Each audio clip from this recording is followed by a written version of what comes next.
பிரியமான தோழர்களே, இயேசு கிறிஸ்து வரப்போகிறார் சீக்கிரமாக.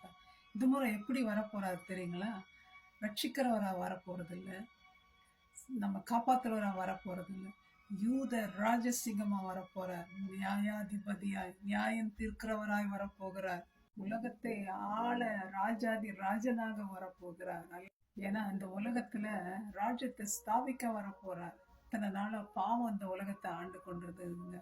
இயேசு கிறிஸ்து இந்த உலகத்தை ஆள வரப்போகிறார். சில பேருக்கு இந்த நாள் பயமும் நடுக்கமும் அழுகிற நாளும், ஆனா பல பேருக்கு இந்த நாள் துதியும் எக்காலமும் சந்தோஷமும் ஆர்ப்பரிப்பும் எக்கால சத்த துரியும் எழும்புகிற நாள்.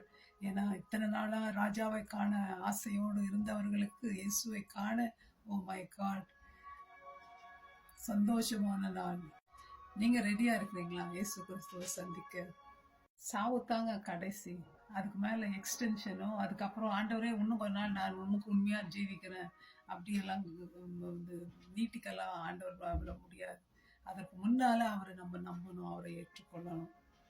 ஆண்டவர் சொல்றாரு, உங்களுடைய விளக்குகள் எரிந்து கொண்டு இருக்கணும்னு சொல்றாரு. உங்களுடைய ஆடைகளை தடுத்துங்க, ரெடியா இருங்க, நான் வரப்போறேன்னு சொல்றாரு. விழித்திருங்கன்னு சொல்றாரு.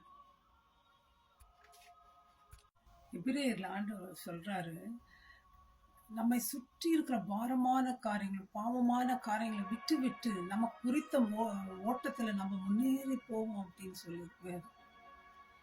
பாவம் நம்மளை ஓட விடாம தடுக்குதுங்க. அந்த காம்படிஷன், அந்த போட்டியில நம்ம பங்கு பெறாதபடி தடுத்து நம்மளை கீழே விட தடுக்குது. நம்ம எங்க போக முடியல, பிரைஸ் வாங்க முடியல. ஆகவே அதெல்லாத்தையும் நம்ம விட்டு விடணும். இயேசுவின் வருகை எப்படி இருக்குமா? திருடன் வருகிறது போல இருக்குமா? திருடன் இன்னைக்கு வர நாளைக்கு வரேன்னு சொல்லிட்டு வரான் வீட்டுக்கு, திடுக்குன்னு வரான். தூங்கின்னு இருக்கிற நேரத்துல நம்ம முழிச்சிருந்தா திருடன் நம்ம வீட்டை கொள்ளையிடாம நம்ம பார்த்துக்க முடியும். அதே போல தாங்க இயேசு கிறிஸ்துவின் வருகை கூட எந்த நாள் இந்த டேட்ல வராருன்னு நேரம் கிடையாதுங்க. எந்த நேரத்துல உலகத்துல ஜனங்க இயேசு கிறிஸ்து வராருன்னு சொன்னீங்களே, 2000 வருஷம் ஆச்சு, என்ன ஆச்சு? கெலி பண்றவங்களும் உண்டு, அசிங்கமா பேசுறவங்களும் உண்டு. வேதம் என்ன சொல்லுதுங்களா? 1000 வருஷம் ஒரு நாள் போலமா இயேசு கிறிஸ்து, ஒரு நாள் 1000 வருஷம் போல. ஸோ இன்னும் ஆண்டவருக்கு நாளே ஆகலை. ஏன்னா நிறைய பேர் மறந்துருங்களா ஆண்டவர். அதுக்காகத்தாங்க ஆண்டவர் வெயிட் பண்றாரு. நம்ம அப்பா அம்மா நம்மளை பார்க்கலன்னா நம்ம என்னென்ன பண்றோம்னு ஆண்டவருக்கு தான் தெரியும். சினிமா பார்க்கறது என்ன, வீடியோ பார்க்கறது என்ன, புக் படிக்கிறதுன்னு, அசிங்கமான காரியங்களை அப்பா அம்மா வீட்டுக்கு வராங்கன்னு தெரிஞ்ச உடனே அது எல்லாத்தையும் தூக்கி எங்கேயாவது போட்டு ஹைட் பண்ணிட்டு நல்லவங்க மாதிரி காமிக்கிறது. அதுதாங்க எல்லாத்தையும் விட்டுடுவோம். நமக்கு பாவ இச்சைகளை கொடுக்குற எல்லா காரியங்களும் விட்டுட்டு எப்பொழுதும் ரெடியா இயேசுக்காக காத்திருப்போம். அப்பொழுது நம்ம எடுத்துக்கொள்ளப்படும். இந்த உலகம் அழிய போகுது, இயேசு கிறிஸ்து மகாராஜாவா வரப்போறார். அவை ஒருவரை நாம் தேற்றுவோம், உற்சாகப்படுத்துவோம்.